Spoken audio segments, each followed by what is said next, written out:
Geological time scale क्या है, इसकी हिस्ट्री क्या है, इसके बारे में हम ये देखेंगे कि इसको कितने पार्ट्स में डिवाइड किया गया है। तो ये सारा कुछ इस वीडियो के अंदर हम डिस्कस करेंगे। तो वीडियो को स्टार्ट करने से पहले मेरे चैनल किंग्सोलॉजी का सब्सक्राइब करें। अगर आपको वीडियो अच्छी लगती है तो इसको लाइक करें, शेयर करें। कुछ चीज़ समझ आए तो कमेंट बॉक्स में लिख के पूछ सकते हैं। अगर किसी को नोट्स चाहिए तो वो भी आप कमेंट बॉक्स में लिख के बताओ कि आपको ये नोट्स चाहिए, तो देन मैं आपको ये सेंड करूँगी। तो स्टार्ट करते हैं। देखें कि यहाँ पे बात की जा रही है जियोलॉजिकल की, ठीक है। तो जियोलॉजिकल का मतलब ये है कि अर्थ के अबाउट, ठीक है। जितना भी अर्थ का जो टाइम है उसको हम क्या करते हैं, एक स्केल में, एक कैलेंडर में जब शो करते हैं, उसके इवेंट्स को एक्सप्लेन करते हैं। तो ये क्या हो जाता है, ये GTS होता है, जिसको हम क्या कहते हैं, ये क्या है, ये जियोलॉजिकल टाइम स्केल है। जैसे कि हम क्या कहते हैं, ये एक तरह का कैलेंडर है जिसमें अर्थ के सारे इवेंट्स को डिस्कस किया जाता है और उसको सब डिवाइडेड किया जाता है। जितना भी टाइम है उसको सब डिवाइड किया जाता है इन डिसेंडिंग ऑर्डर।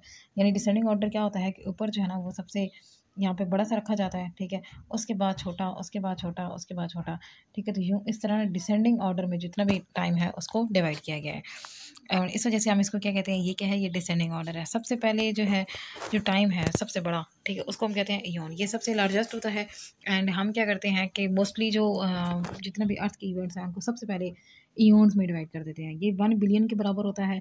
इसमें हम जो एग्जांपल देंगे वो हेडियन, आर्चियन, प्रोटीरोजोइक एंड फिनोरोजोइक जो है ना इसकी देते हैं।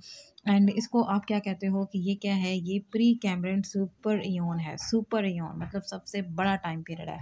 बिलियंस में इसमें जब भी डिस्कस करेंगे तो हम बोलेंगे इतने बिलियन, इतने बिलियन, बिलियंस में चीज़ जो है ना वो हम बताते होते हैं। उसके बाद जो इयोन होता है उसको फर्दर डिवाइड किया जाता है एरा के अंदर। तो एरा जो है आगे फर्दर एरा जो है उनकी भी फर्दर डिवीजन है। ये सेकंड लार्जेस्ट होता है। इसमें भी हम चीज़ों को ना बहुत डीपली जो है वो अंडरस्टैंड करने के लिए डिवाइड करते हैं टाइम को। तो इसमें देखें कि सबसे पहले जो है हम क्या यूज़ करेंगे, यहाँ पे हम अगर ये है ना, ठीक है, तो हम पहले बोलेंगे ईओ। अब आर्चियन के बारे में हमने बात करनी है, ठीक है।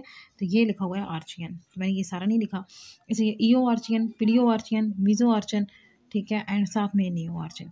तो ये जो है ना, ये चार जो है ये तो जस्ट आर्चियन के हो जाते हैं, जो कि आपने ये ऊपर पढ़ा है ना यहाँ पे ये वाला, ठीक है। ये इसमें इयोन में आर्चियन पढ़ा है ना, तो उस आर्चियन को आगे फर्दर डिवाइड किया गया एरर में, ठीक है। ईओ आर्चियन, पिलियो, मीजो एंड नियो आर्चियंस इसमें डिवाइड किया गया। और उसके बाद फर्दर जो है हम बात करते हैं सेकंड पे, ये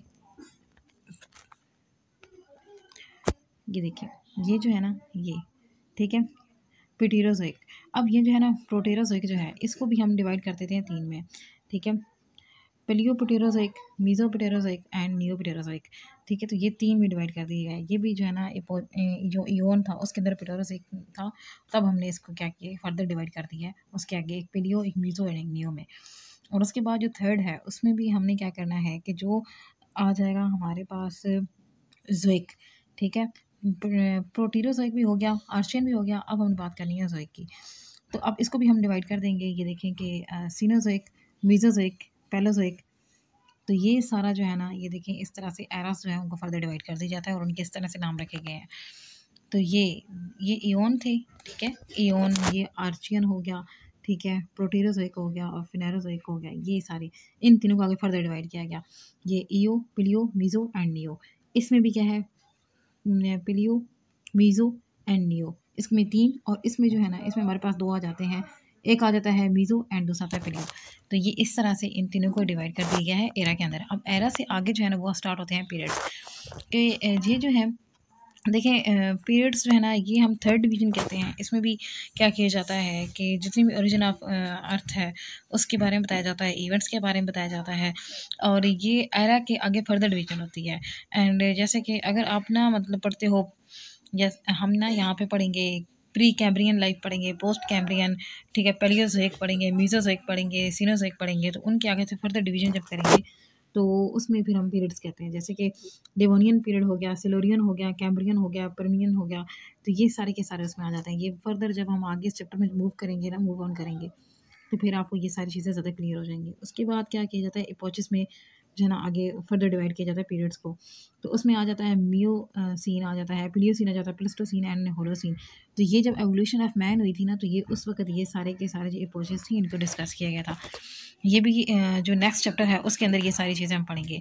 और अभी जो लाइफ है उसको डिवाइड किया जाता है एजेस में, कि इतनी एज, जैसे ये देखें अभी किसी की भी अपने एज पूछने तो हम कहते हैं हाँ चलिए 23 ईयर एज है, हम अभी जो चीज़ है ना, जो भी डिवीज़न करते हैं वो हम एज में करते हैं, लेकिन उससे पहले एपोचेस में, एरा में, यौन में, पीरियड्स वगैरह में किया जाता था, क्योंकि बहुत लॉन्ग टाइम पीरियड थे, उनको डिवाइड करना बहुत मुश्किल था। ठीक है, तो तब हम जो है ना उसके लिए इतने बड़े-बड़े हम जितने भी लार्जेस्ट टाइम पीरियड थे उनको यूज़ किया हमने। लेकिन अभी जो है ना, अभी एजेस वगैरह जो है वो यूज़ की जाती हैं और इनको मिलियंस में हम काउंट कर लेते हैं ईज़िली। एंड उसके बाद हम एक और चीज़ देखेंगे जिसको क्या कहा जाता है, ये क्या है, ये है ICS।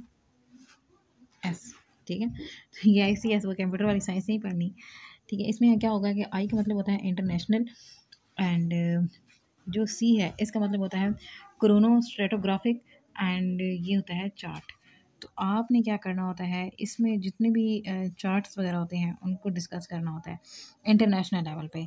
यहाँ पे आप क्या देखेंगे कि बिगिनिंग कैसी हुई, एंडिंग कैसी हुई किसी भी इवेंट की, किसी पीरियड की, किसी इंटरवल की।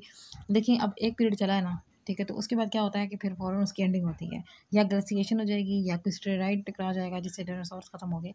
तो कोई ना कोई वजह होगी जिसकी वजह से वो खत्म हो गए होंगे। तो ये सारा कुछ जो है ना वो हम इसके अंदर पढ़ते हैं। ठीक है, इंटरनेशनल क्रोनोस्ट्रेटोग्राफी जो है ना इसके अंदर। तो आगे उसके बाद ये जो है ICS, इसको हम फर्दर देखेंगे कि ये क्या होता है। ये एक तरह का ना रिलेशनशिप होता है बिटवीन द इंटरवल, कि हमें इंटरवल के दरमियान जो है ना वो रिलेशनशिप देखना होता है। ख़ास तौर पे जो मैंने आपको बताया ना GTS, उसके बारे में। GTS क्या होता है, जियोलॉजिकल टाइम स्केल। उसमें जितने भी इवेंट्स होंगे उनको हम क्या करेंगे, आपस में इंटर रिलेट करते हैं।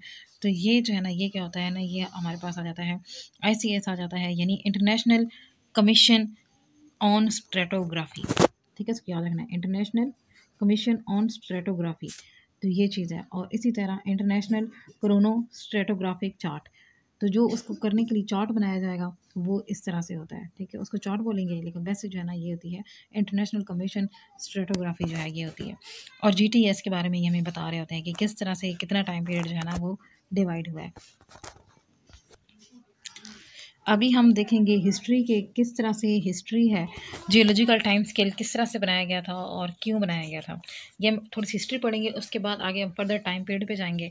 ठीक है, तो उससे आपको जो है ना ये सारी चीज़ें बहुत ज़्यादा अच्छे से क्लियर होती जाएंगी। अर्थ बनी कैसे, उसके बाद डिवाइड कैसे हुई, किस तरह से कौन कौन से इवेंट हुए, पेंजिया क्या था, कब बना था, सुपर यून किसको बोलते हैं, ये सारी चीज़ें जो है ना ये हम सारा कुछ जो है वो फर्दर पढ़ेंगे।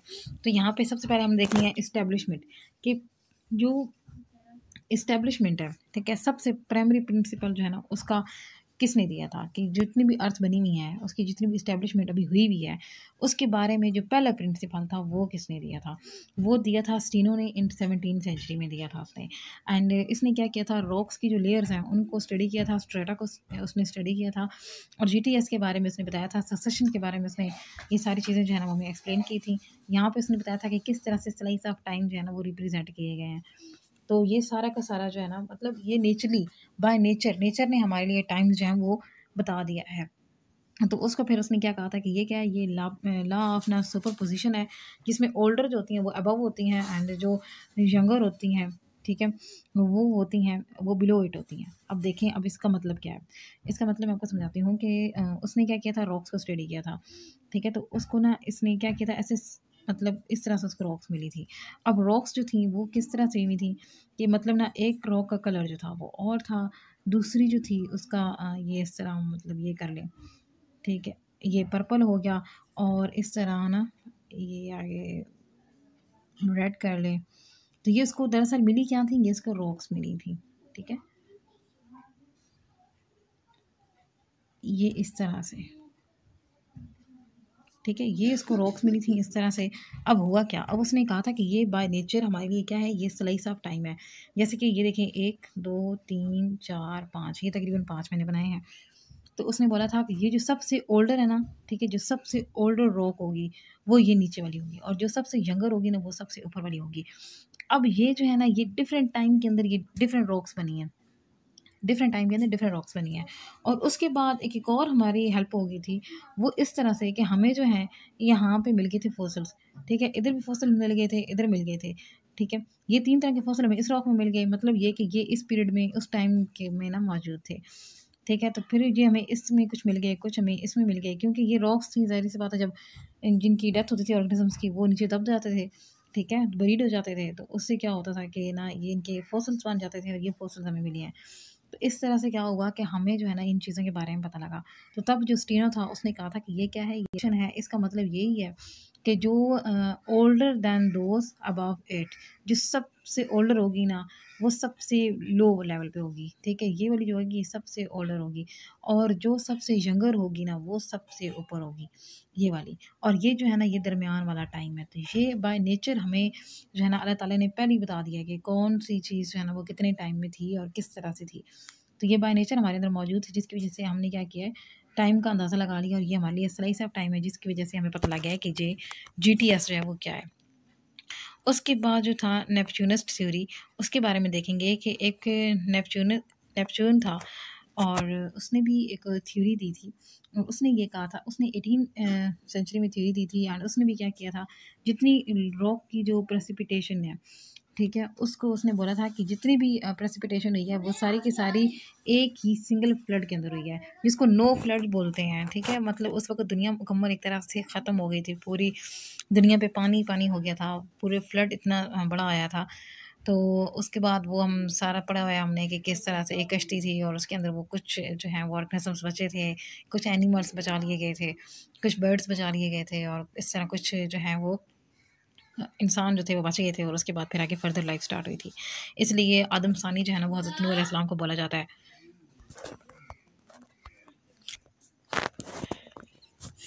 तो वो जो सिंगल फ्लड है वो कहता है कि जितनी भी ये रॉक्स बनी हुई है ना, जितनी भी सामने आई हुई है, वो सारी किसकी वजह से बनी है, वो फ्लड की वजह से बनी है। एक्चुअल में हुआ ये कि फॉर एग्जांपल अगर ये अर्थ है इस तरह से ना, फॉर एग्जांपल ये अर्थ है, तो उसने बोला था कि पूरी अर्थ के ऊपर क्या होगा कि इस तरह से ना हम इसको अगर फ्लड से शो करें तो इतना इतना फ्लड आ गया था, जितनी अर्थ के ऊपर हम कहते हैं कि उसके ऊपर जितने पहाड़ वगैरह थे, समंदर हो गए, ये पहाड़, ये सारी चीज़ें, ये सारी क्या हो गई थी, टूट के बिखर गई थी, ठीक है। तो ये इनमें ना ब्रेकिंग वगैरह से क्या हुआ था कि यहाँ पे सारी चीज़ें जो है ना वो बिखर गई इस तरह से, और ऊपर बहुत बड़ा ना फ्लड आ गया। तो फिर क्या हुआ कि उसके बाद वो सारी की सारी क्या होंगी, प्रेसिपिटेट हो गई।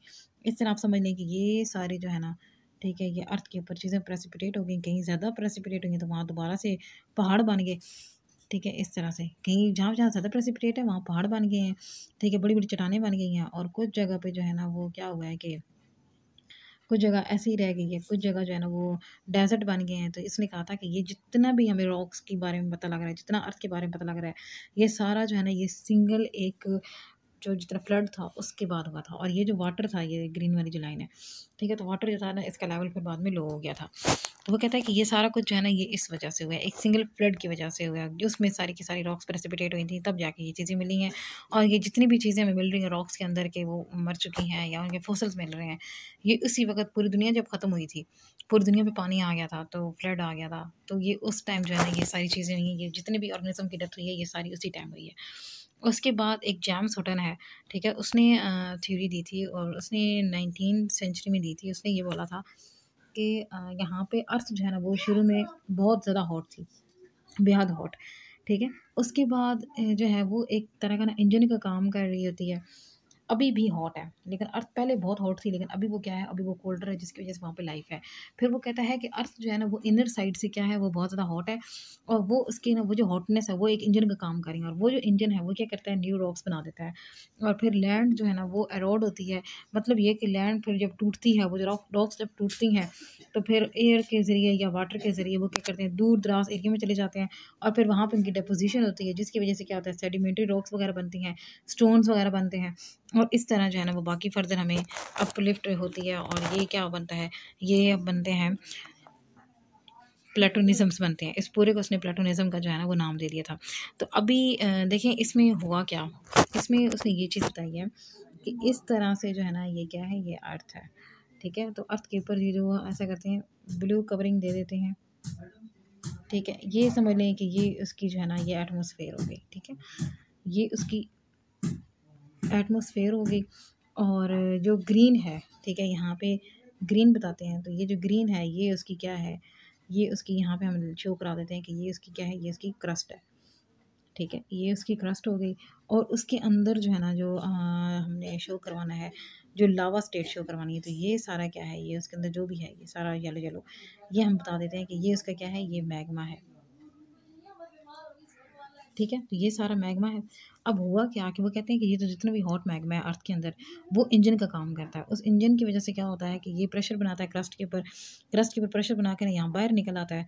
बाहर आने के बाद फिर वो यहाँ पे ना क्रस्ट पे रहता है, और उसकी वजह से क्या होता है कि यहाँ पे जो है ना वो रॉक्स बन जाती हैं, और वही रॉक्स जो है जब वाटर के साथ इधर उधर कहीं दूसरी जगह मूव कर जाती हैं वाटर के साथ या एयर के साथ, तो फिर वहाँ पे और ज़्यादा रॉक्स बन जाती हैं, सेडिमेंट्री रॉक्स बनती हैं। और इस पूरे को हम क्या कहते हैं, ये क्या है, ये प्लूटोनिज्म है। एंड इसमें क्या होता है कि ओवरऑल जो है ना बहुत सारी रॉक्स बनती हैं, और इस तरह अर्थ जो है ना वो थोड़ी अपलिफ्ट होती है। अपलिफ्ट का मतलब ये यहाँ से ना, मतलब ये लावा इधर से निकले, ठीक है, तो यहाँ पे क्या हो जाए, फॉर एग्जाम्पल यहाँ पूरा का पूरा जो है ना वो एक, हम कहते हैं एक पूरा का पूरा माउंटेन बन जाए, पहाड़ बन जाए। तो ये अब क्या हुआ है, उसकी अपलिफ्ट हुई है, अर्थ जो है वो थोड़ी सी ऊपर हो गई है, और ये सारा जो है ना ये रॉक्स बन गई हैं। तो ये रॉक्स बनाने का जो काम कर रहा है ना वो ये इंजन कर रहा है, जो कि उसके सेंटर में मौजूद है। एंड उसके बाद जो नेक्स्ट चीज़ थी वो ये थी कि आखिर जो जीटीएस है उसकी फॉर्मेशन क्यों गई है, ठीक है।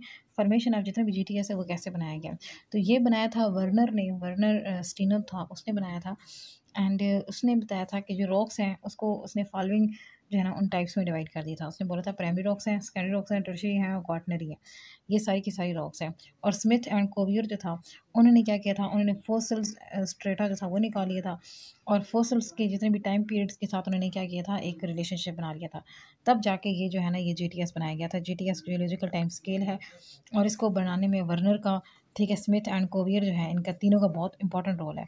इन्होंने एक तो रॉक्स की वजह से बना लिया, दूसरा उन्होंने फोसिल्स की वजह से बनाया। तो ये दोनों चीज़ें जब मिली तो तब जाके हमें पता लगा कि अर्थ के ऊपर एक्चुअल में हुआ क्या था। उसकी रॉक्स क्या बताती हैं, उनकी कंपोजिशन कैसे है, किस पीरियड में वो वहाँ पे मौजूद थी, कितनी पुरानी रॉक्स हैं। कार्बन डेटिंग के थ्रू हमें काफ़ी सारे फोसिल्स के बारे में पता लगा कि वो कितने पुराने हैं, कितनी उनकी एज है। ये सारा कुछ जो है ना वो हमें इन वजह से पता लगा, और फिर जाके हमने क्या बनाया, ये जीटीएस बनाया। और जीटीएस जो है वो अभी हमें क्या बताता है, पूरी दुनिया के जितने भी इवेंट्स हुए हैं उन सब के बारे में हमें गहराई से बहुत डिटेल से बताता है।